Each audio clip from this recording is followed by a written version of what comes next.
radio on 104.5 KCZW LP Conroe and 106.1 KZCC LP Conroe, and worldwide on irlonestar.com.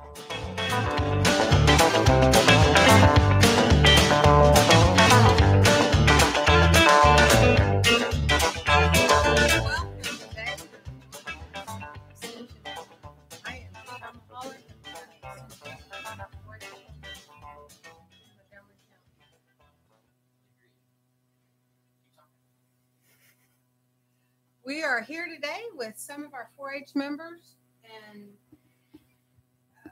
we're going to be talking today about some of the activities that have been going on.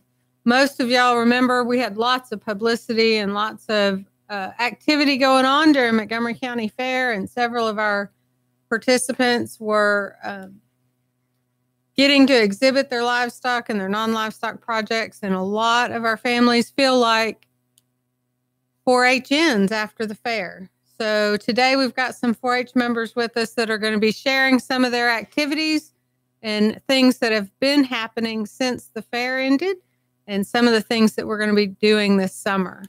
So we've got Sydney Ward, Seth Kendrick, Carly Rutledge, Danae Lessner, and Cody Wagers will be joining us here shortly. One of our big activities is our District 4-H Roundup. We come together for a variety of contests. Montgomery County hosts it, and we have 26 contests in 3 days with about 650 4-H members from the 18 counties. And a few of the ones joining us today have participated, so I'll let them visit with you, Seth, if you want to start about what you did at District Roundup. Yeah, sure. So at District Roundup, I participated in the photography competitions they had. I entered the pictures that I had entered in the fair. I took them, I believe, last December. I placed really well. I placed first in 2 categories and third in another. So I was really happy with my results. Let's see.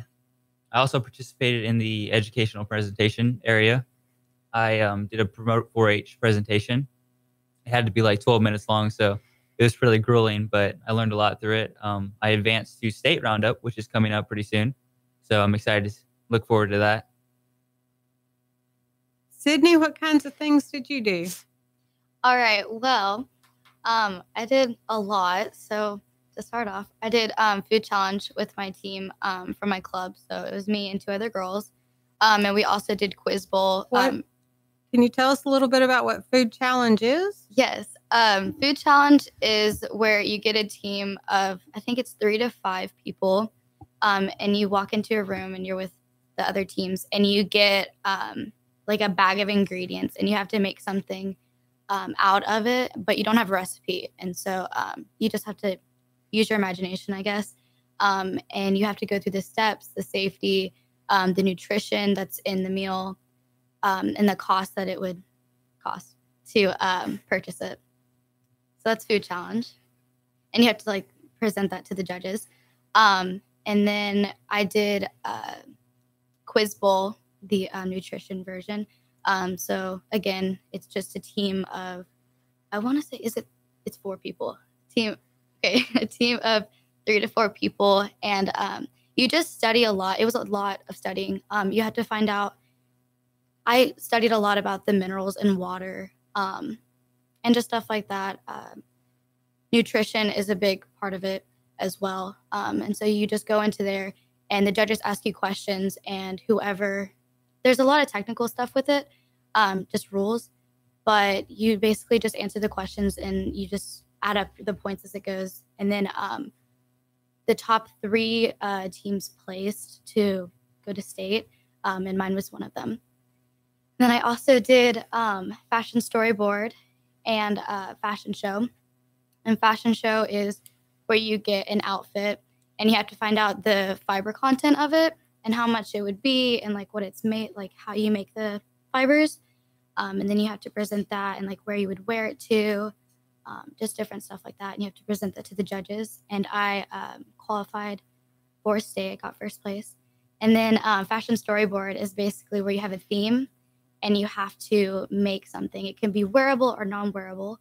and you have to show how you would make it, the inspiration that you use to create it, different stuff like that. So I placed second with that and also advanced to state. And then I did photography as well, but I did not place. But yeah, I went to New York and I took some pictures from there, and then just some like nature pictures, but none of those unfortunately placed. But I think that's it. Carly? For state roundup, I did photography. I entered 2 photos. One was from Colorado, and then another one was from up in San Antonio at SeaWorld. I think it was a seal. It placed second, but my Colorado picture didn't do too well. Yeah, that's all I did because I got sick, so I couldn't do anything else. All right. So we've talked a little bit about how participating at district roundup had qualifying contests, and you had to be in that contest and place first, second, or third in some cases to be able to advance to state roundup. So state roundup is the same kind of event. It's our conglomeration of contests, both qualifying and non-qualifying, or invitational. And I'll let you visit with them about what kinds of things we're doing at state roundup. Sydney, if you'll go first. All right. So like I said, I qualified for fashion storyboard, fashion show, and then quiz bowl for state roundup. Unfortunately, I can't do quiz bowl because it's on the same day as my fashion show, and you can't do 2 events in one day. So I will be just showing my fashion storyboard and doing fashion show on the state level. And you talked about some of the categories in fashion storyboard that you could do. Do they have a pet category? Yes, I'm pretty sure they do. Yes. They had because ours, like, for our theme for this year was it Fashion to the Rescue, and so it's just like superheroes, and they had some, I think, some dog tags and stuff that you could make, but yeah, stuff like I did a Bible cover, and so like you don't necessarily have to wear, I mean, you could design an outfit, but a lot of them were like necklaces, accessories, stuff like that. So yours was in the non-wearable category? Yes, it was. Okay. And Seth, what are you headed to state in? So like I said, I placed, I believe, second at district roundup with my educational presentation. So once again, it's on promoting 4-H. So that's what I'm heading to state with. Yeah, I'm looking forward to it. Should be a lot of fun, but I mean, it's actually a really cool experience because while you're there, you get to hear everybody else's presentations. So you've got like 11 plus presentations. So you're going to be there a while, but you learn a lot through it. Just sitting there listening to what everybody else has to say. But yeah, I'm looking forward to it. That's the only thing I'm going to be there with this year. But I was fortunate enough just to make it with that. So excited. Are you going to go to any of the educational presentations that they're offering, the programs that they're offering at State Roundup this year? I'm not sure. I don't think I am, but it's still to be decided. Okay. Carly, are you going to State Roundup at all? No, ma'am, I'm not. So State Roundup has a variety of educational programs on top of the contest. The 254 counties in the state are divided into 12 districts. So in any one contest, you could have 12 to 36 participants, and there's about 5,000 people that will merge in College Station next week for State 4-H Roundup for a variety of activities, fun, and fellowship. What else have we got coming up this summer? All right, now there's record book happening. Ooh, record book. Go for it, Sydney. Oh, gosh. Okay, well, would you like me to explain what record book is? Yeah, that would be great. Okay, so basically, you can start it, you're like on a junior level, so as soon as you get into 4-H, you can really start it after last year, of course. But it's basically just a reflection of what you've done, community service, leadership, and you have different projects you can do, like different categories. So, for example, there's agriculture, healthy lifestyle, personal development, which is what I'm doing, clothing and textiles, food, nutrition, just like anything that you could do, I think, at district. You can do just as a category for record book. And so basically it's just a record book, really. I mean, it's very like self-explanatory. It's just a record of what you've done this year. And so you have your story, which it differentiates between like how old you are, like how it's set up. But on senior level, which is what we're all on, you have to do a 10-page story or up to 10 pages. And you have to include pictures and stuff of like you doing the stuff that you're talking about, and just like how you have gone, because you have your main project. So again, mine was personal development. So mine was personal development I've made through 4-H and like how it has grown me as a person this year. And last year was food nutrition because I was heavily involved in food challenge. Still am, but I think I had more success in food challenge last year. So I just talked about the practices that we did and all of that. And you can also include non-4-H activities. So I'm heavily involved in church. And so you can put that down. You can put school activities, clubs that you're in, just stuff like that. And you can win different awards like the Gold Star, Silver Star, and Bronze Star, I'm pretty sure. But they're on different levels. So Gold Star is the highest achievement you can get. And there's the Danforth I Dare You Award. And you have to apply for all those separately. But those are the different awards you can get. It sounds like a lot of work. Why in the world would you do a record book? Scholarships. Scholarships are really good. I mean, because when you apply for scholarships, they want to see like what you have done and like how much you have worked to get that scholarship. And so for like my senior year, I can turn that in like with my scholarship applications and be like, look, like this is all the stuff that I've done. And so like there's that. And just, I don't know. I just think it's honestly good just to reflect back on like how far you have grown and just to like encourage you to keep going. At least for me, it does. Yeah. Seth, are you doing a record book? I am. Yep. You want to tell us a little bit about it and your family history with the record book program? Sure. Yeah. So this year I did a lot in the Wood Science and Technology project, which is essentially woodworking and all things related to that. For the Montgomery County Fair, I had built oak hall tree. That's what it was. I was trying to remember the wood. So that's really what I'm basing my record book off of. That's what it's centered around. But yeah, I have 5 other brothers and sisters. So 3 sisters, 2 brothers, and they've all done record books. It's really helped them with scholarships. So in my family, it's really like a proven tradition or a proven method to get scholarships, which are a big deal. I mean, they help you get through college and all things like that. So that's what my record book is mainly based off of. It's been a lot of work, but it's almost finished. They're due Monday. So, what kinds of things have you got in your leadership section of your record book? Well, I have things like being a club officer. And then now, since I'm on the county council, I have that in there. Just really all the places like at our club leadership training, things that I've helped out with there, really wherever I've gone and things like that. I have a little bit about promoting 4-H. I think I have a little bit more of that in the citizenship area, but that's also a little bit in 4-H. So like my presentation for Roundup, I'm helping promote 4-H through that. So I have that in my leadership area. It's pretty packed. And these that we do, like the radio shows, right. You can put those down as like promotional 4-H because that's what essentially we're trying to do because we want people to experience what we've experienced through 4-H. So yeah, you could put that down. Definitely. What kinds of community service projects have y'all been doing? And any of you can pipe in. Well, let's see. Before the fair, I volunteered in the Leap of Faith community service project. I don't think I've actually self-led any, but I volunteered a lot of things like that. So that was a good one. I had quite a few hours there. For me, I haven't led any community service. I would love to, but unfortunately I haven't gotten the chance to.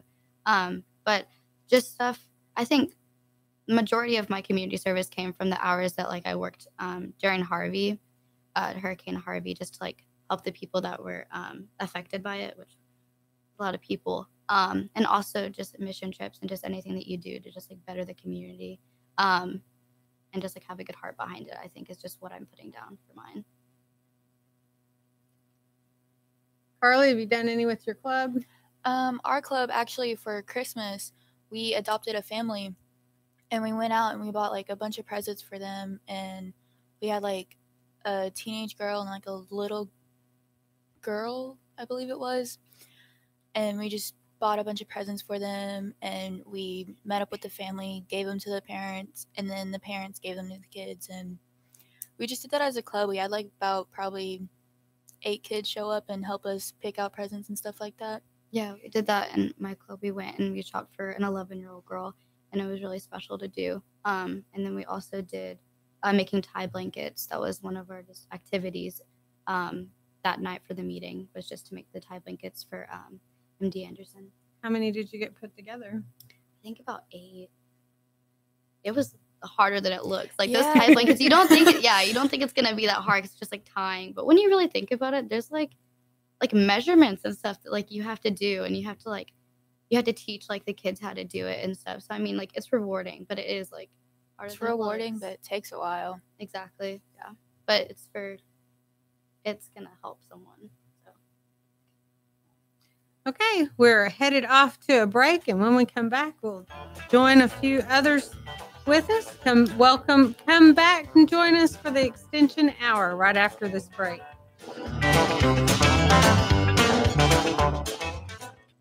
Family and community health programs provide science-based education designed to improve the overall health and wellness of individuals, families, and community. Developed by experts and delivered locally, topics include child and adult health, nutrition, child care, financial management, passenger and community safety, and building strong families, all encouraging lifelong health and well-being for every person, every family, and every community. We are Texas A&M AgriLife Extension, helping Texans make their lives better. Don't miss Lone Star Community Radio on TV and YouTube. Our talk show and music shows are featured on Our City TV, Suddenlink Channel 12, and have their own YouTube channel. Make sure to subscribe to keep up with posted shows and comment on them below the video. Path to the Plate is a research-based education program that helps consumers understand how their food choices impact their health by making the connection to agriculture, learning about how food is grown and produced, and how consumers can make better food choices for themselves and their families. Path to the Plate is all about dispelling myths and misconceptions. Find out more online at pathtotheplate.tamu.edu. We are Texas A&M AgriLife Extension, helping Texans make their lives better.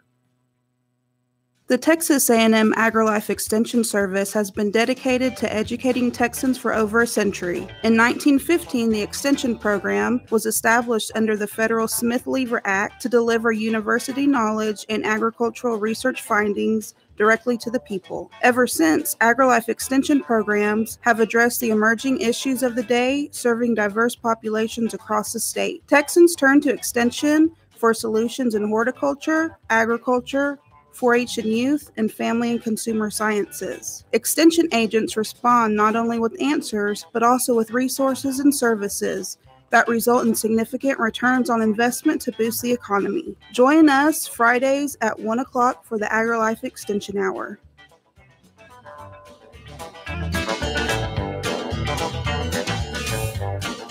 And welcome back to the Extension Hour. I'm Michelle Mahalik. I'm the County Extension Agent for the 4-H program in Montgomery County. And today we are talking about 4-H did not end after the fair. So we're looking at a number of the variety of activities and events that our members are participating in over the summer. As we went to a break, we had a question about how many homeschool families are in 4-H in Montgomery County. I don't have the exact numbers. We have about 950 4-H members enrolled, and probably half are homeschool families, maybe not quite half, but we do have a very high percentage of homeschool families in our program. They participate in our 4-H activities, getting the social interaction that public school kids get in a classroom. Our homeschool families are getting through their 4-H activities. As we went to break, we were talking about 4-H record books and some questions about how difficult they are to do and why should we do them. And that's one of the things that a number of them have started working on. Those are due on Monday. As they mentioned, it's just a matter of getting the information and recording the information of the activities that they've participated in.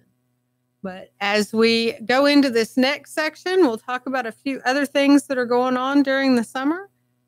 One of those activities is our 4-H District Leadership Lab, which will happen at the end of June.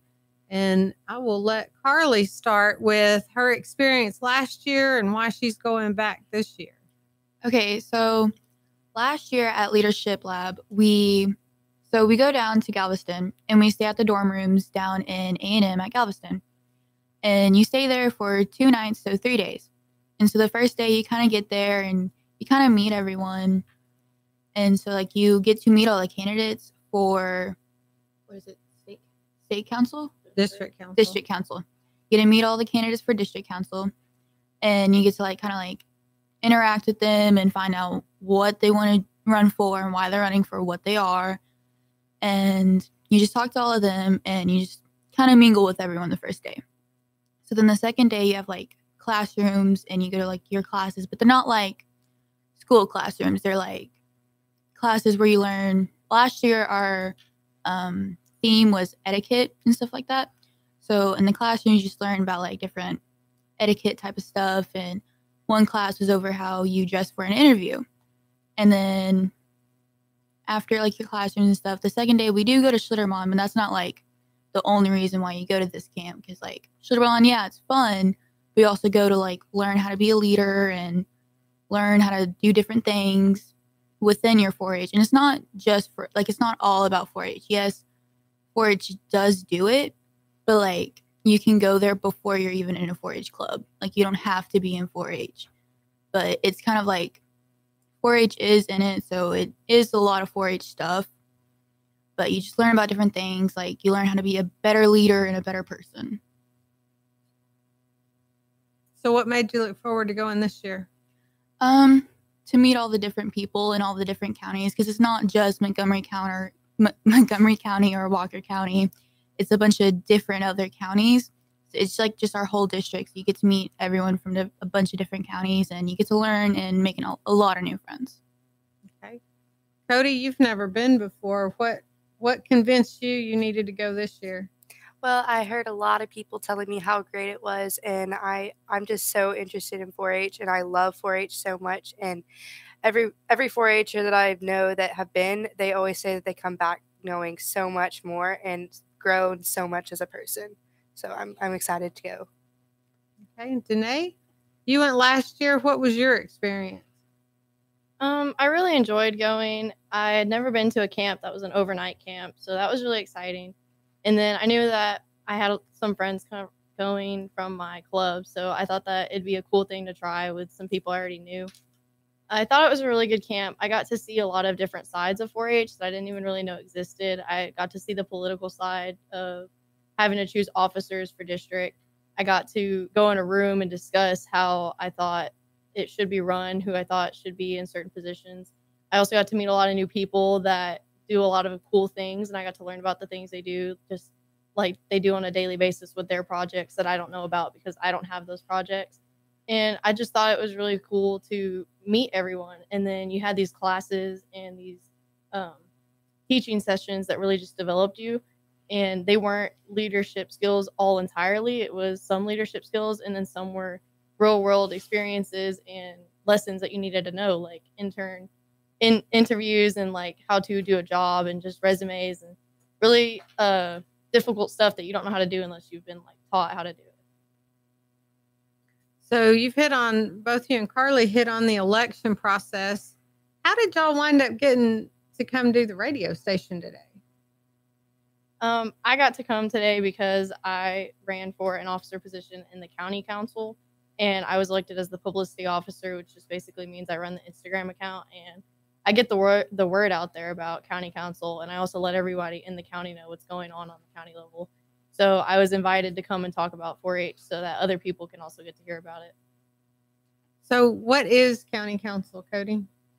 Okay, so county council meets once a month, and all of the clubs have like 2 officers from their club that come up and they get up all the information about what's happening on the county level. And then they take that back to their club, and then their club can get involved with what county council is doing, which can be a variety of like community service projects and just a variety of things that county council does.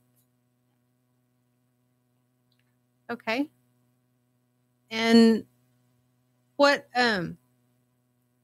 so you said, Danae, before they did district elections, you said that they had a meeting ahead of time. Is that a caucus like Yes, it grown-ups is. do for elections? Yes, they pulled all the members from your county, into a little room, and they separated you all over the building and just put you in a little area. And basically, y'all went through each position and every candidate that was running, and y'all decided who you wanted to be in that position. And you put your candidates that are from your county in their positions, and then just kind of filled in the blanks from that area. And then after that, you just kind of go on your normal day. You go to your class, you go to Schlitterbahn, you do whatever. And then on the banquet day, you have 2 officers that have that written down, and they'll go and elect for you. They represent your county. So their votes are what the group from your county decided needed to go. So y'all are learning the whole election process at that level. And then it sounds like you can be an officer in your club. Have all of y'all been officers in the club? Mm-hmm. And if you want to stretch and grow a little bit, then you start going to county council and run for office. And then the same thing, if you're ready to take that next step, you get to go to district council. So what happens if you get elected as the district council president or vice president? You can be in that position. It's a stair step. You have to be an officer in your club before you can be on the county council. And then same thing for district. You have to be in the county council before you can go to the district. And then after district, if you still want to expand, you can go to state. Okay, so the president and first vice president of district are then on state council? They can run for it, but that doesn't automatically mean that they're on. So do y'all know anyone that's been on state council? I don't know anyone personally. I know Gabby Pena, who has been on state council this past year. Have you visited with her about that experience? What did she think about it? Briefly, she always says great things about it.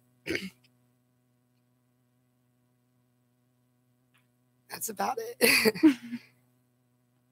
All right. So we've got county council goes to district council, can go to state council, and that's all a part of district leadership lab. What else are y'all working on this summer?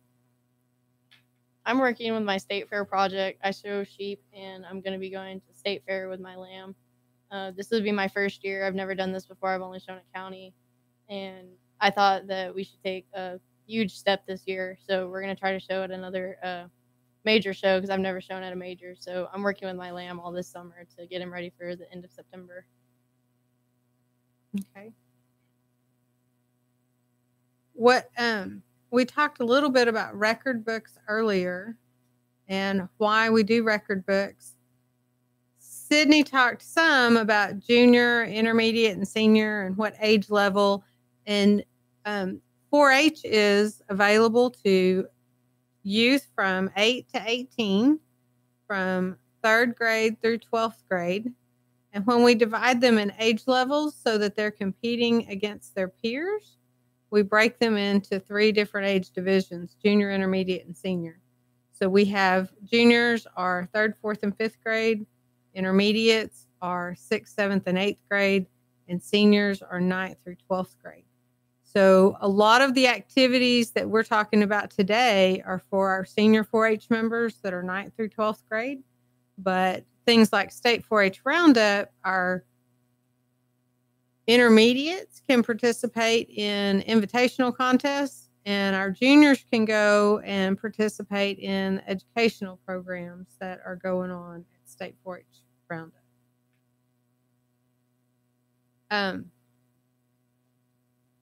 Cody, do you want to tell us a little bit about some of the activities that you do throughout the 4-H year? Yeah. So I do a lot of community service projects with 4-H, like with my club, and we did a few with county council. But I mean, I just love doing. I don't do livestock, so I do like baking, and photography. All those, and I entered those into the fair and for various competitions for those throughout the year. And what do you need to do over the summer to get ready for the school year? I start getting ready for that year and looking for those opportunities again, because sometimes they'll start putting out flyers in the summer, and then I start getting ready and doing what I need to do to get ready for those competitions. And as council officers, what are we going to have to do throughout the summer to try to get ready for next year? We have to have a lot of meetings to plan because there's a lot of things that we need to work on from feedback that we got over at our last meeting that we've decided that we need to work and change, like just connecting more with the other people that are part of county that aren't like the officers that don't talk all the time. And we'll just be having meetings so that we can figure out how to put together a better setting, if you will, for people to feel more connected with us and so that we can get the information across a little better. Okay. And with our, we also have to plan our leadership team training, which is our officer training in the fall. And we have our big end of the year banquet that we've got to get ready to go and do. So there are 8 officers, and we have to try to figure out a way to schedule meetings for them to plan through the summer and get some of those things lined out ahead of time.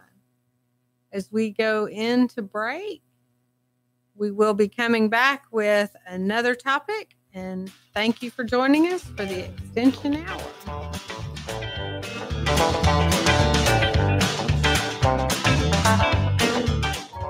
You're going to need me. You're going to need us. All of us. You're going to need our help with your water, your air, your food. You're going to need our determination, our compassion. You're going to need the next generation of leaders to face the challenges the future will bring. And we promise we'll be there when you need us. Today, 4-H is growing the next generation of leaders.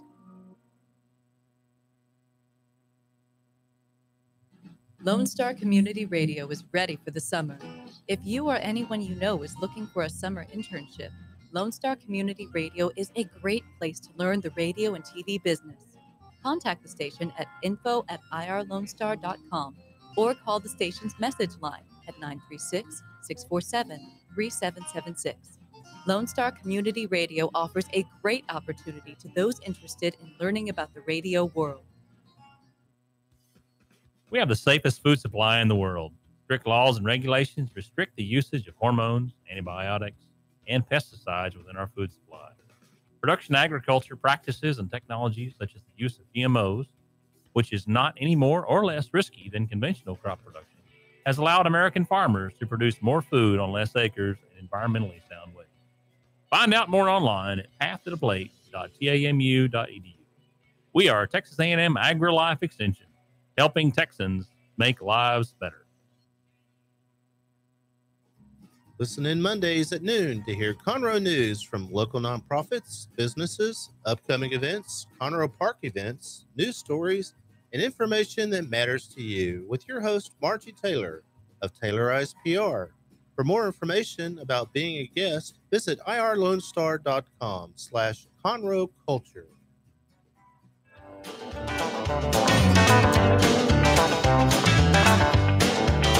And welcome back to the Extension Hour. I'm Michelle Mahalik. I'm the County Extension Agent for the 4-H program. And today we have with us some of our County Council officers.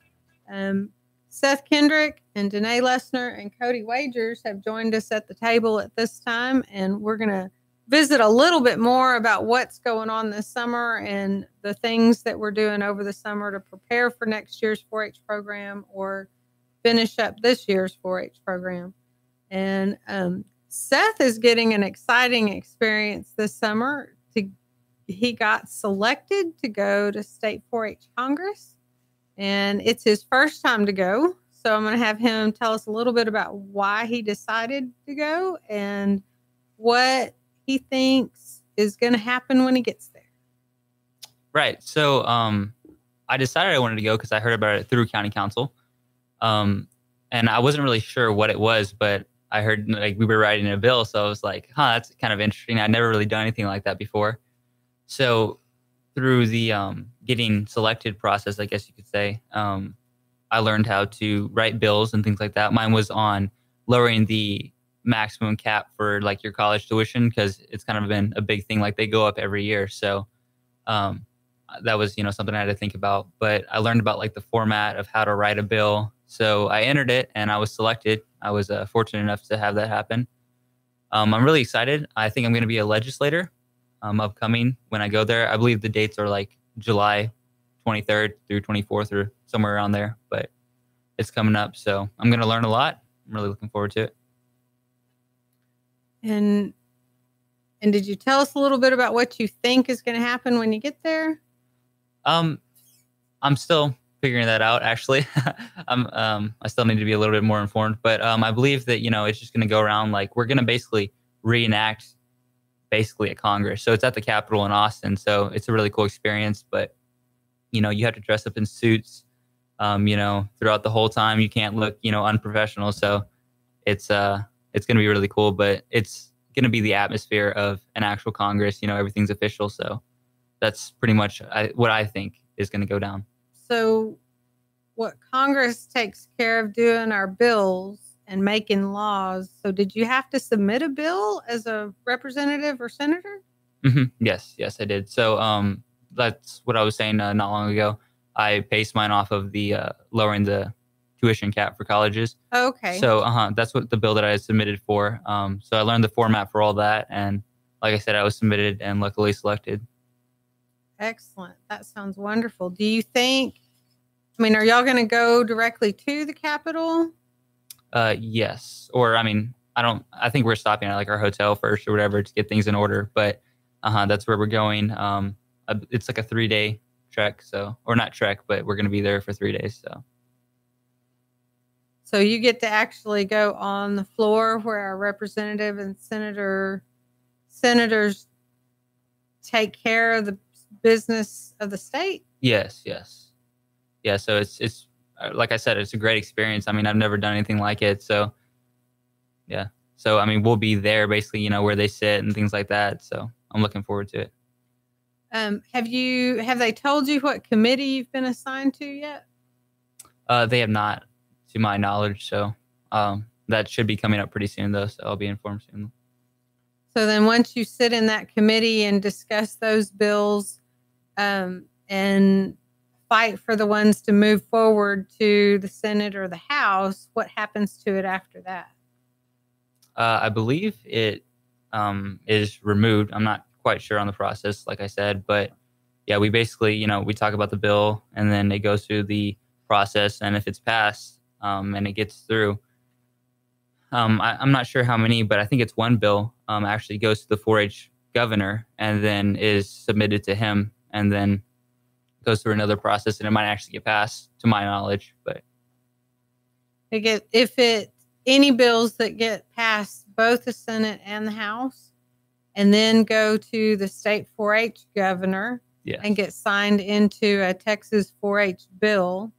The really neat thing is in past years, depending on how scheduling works, the state governor may be there that day and then those bills will pass on to the real House and Senate for consideration.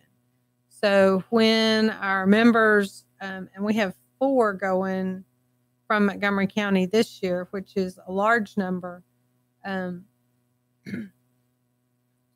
when they get there, those bills do have the potential of going actually into the real Senate or House, depending on how their bill was written and if it gets past the state 4-H Congress.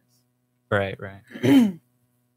So in between all of that, we've talked a little bit about, we've got state 4-H roundup next week. We don't have any of our horse project members here today, but we have District 4-H Horse Show is the week after. And then the last week of June, where several of us are going to District Leadership Lab, and we've talked a little bit about that. Then in the middle of all this, and Seth is going to State 4-H Congress the third week of July. Sydney and I are going to be in Belton for 3 or 4 days for the State 4-H Dog Show. Somewhere in the middle of all this, 8 officers have to get together and make a plan for next year's county council activities. We run our county council the same way that our 4-H clubs are run, in that we have a set of officers.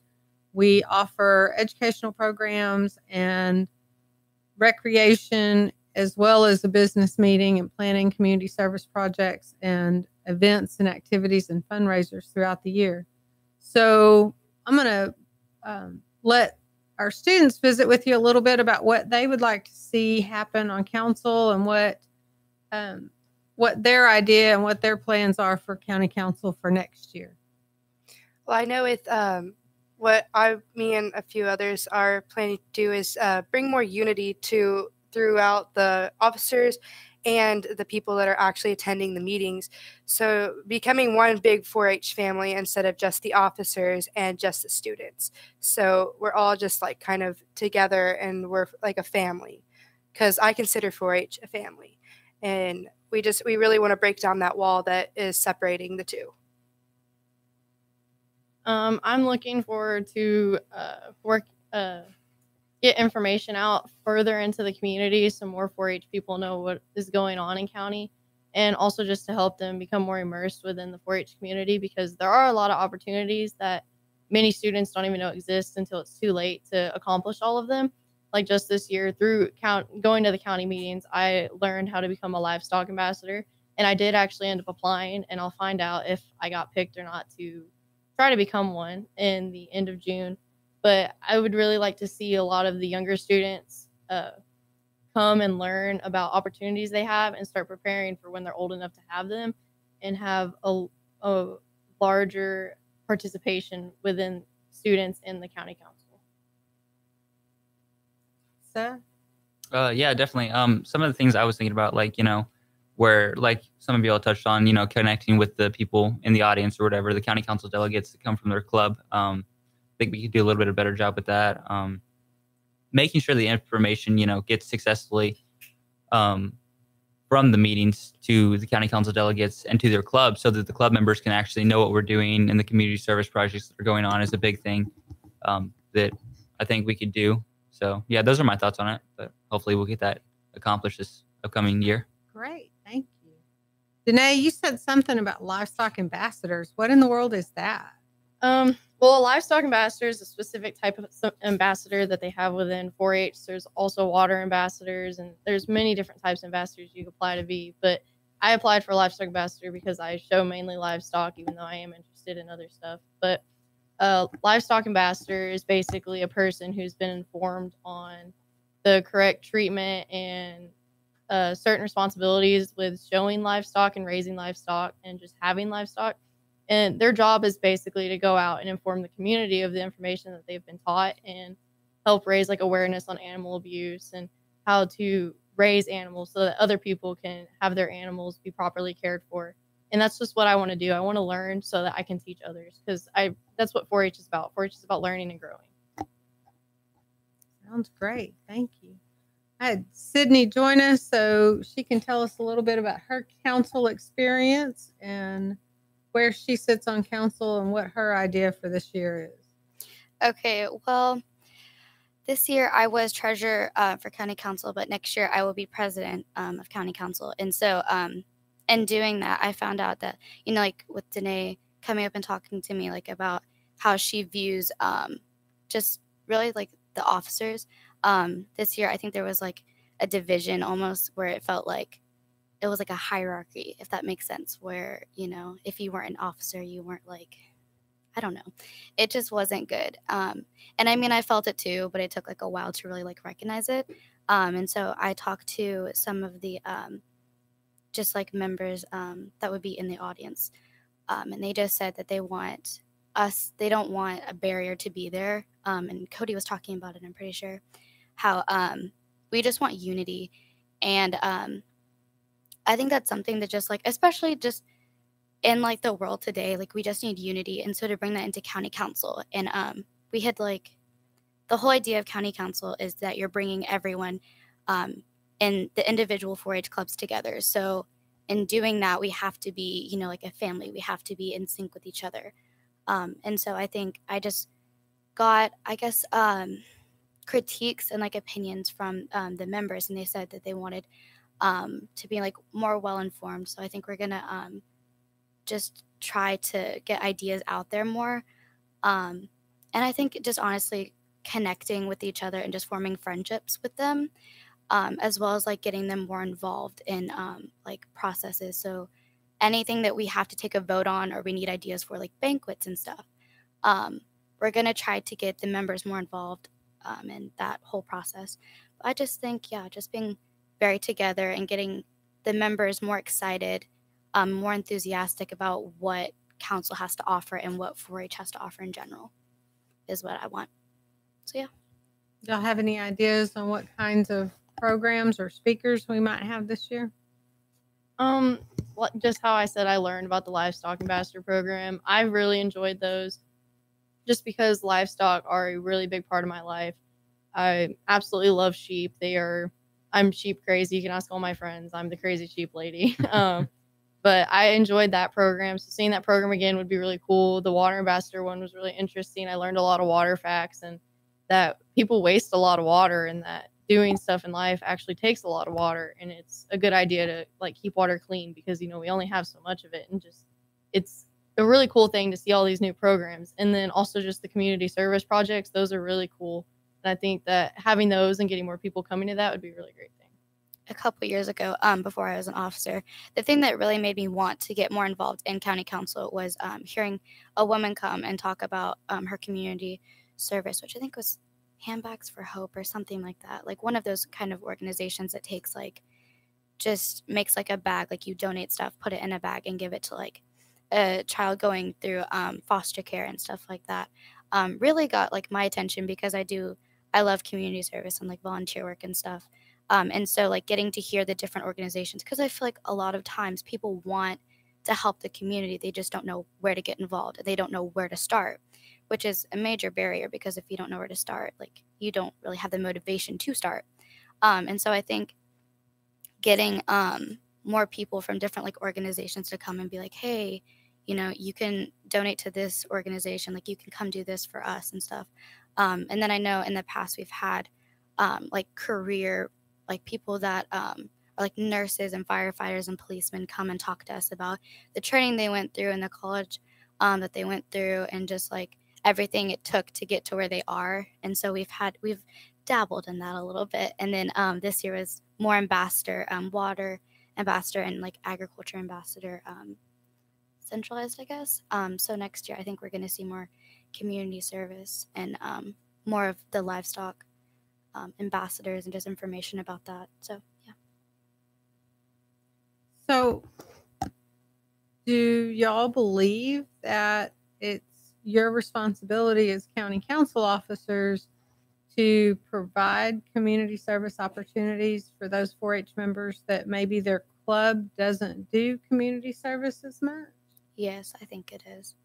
Because it's just so as well. I think clubs should be wanting to get into community service because not everybody comes to the county council meetings, and community service is a great experience to have. It really opens your eyes. I mean, you see a lot of stuff and you're just like wow, I'm making a difference. It's a really cool feeling. And if the club can't offer that, then they can't offer it. Or if something's going on and they just can't get it there, then they can't. But if we offer it, then they can make it to our meetings, and it's a cool thing that they'll still have the chance, even though their club doesn't have that chance. And I think Cody talked about it a little bit, how, you know, you go, like, the people, like the members of 4-H, they go to county council to get, like, a broader, like, a bigger picture of just, like, what is in the community. And so I think you know, just like what I said, like just like seeing someone like do community service really like opened my eyes. And so, because I know like some clubs are they don't do community service as much, and they're more centralized against, like, I don't know, like agriculture, something like that. And so their main focus isn't community service. So to go to, you know, county council and like hear about the community service, they can take it back to their clubs and maybe pitch the idea, oh, we could go do this, you know, we could donate to this organization and see if the club gets on board. And if not, they can still have county council to come to. So, yeah. And I will tell you from my position, when I start calling around to see if we can find community service opportunities for us to participate in, I usually get comments like, okay, what have these kids done? So is anybody forcing you to do this community service? Have y'all gotten in trouble that you have to do community service? No, ma'am, we have not. I haven't gotten in any trouble. I enjoy community service. I mean, 4-H is a big community service thing. It has a lot of community service opportunities. But I'm in 7 clubs that all do community service, and I try as hard as possible to get to every single one of them, just because it's a good thing to do. For sure. Seth, have you got anything to say about it? Yeah, no, definitely. I mean, you're not obligated to do it, but I think, you know, as a citizen in your community, I mean, it's definitely something you should think about and consider. But yeah, you're not forced to do anything. But I mean, for people that haven't done or anything, I think they'll, you know, if they just don't have the time, I think once they do that, you know, and they get the feeling, they might, you know, reconsider, just because it really is a good thing.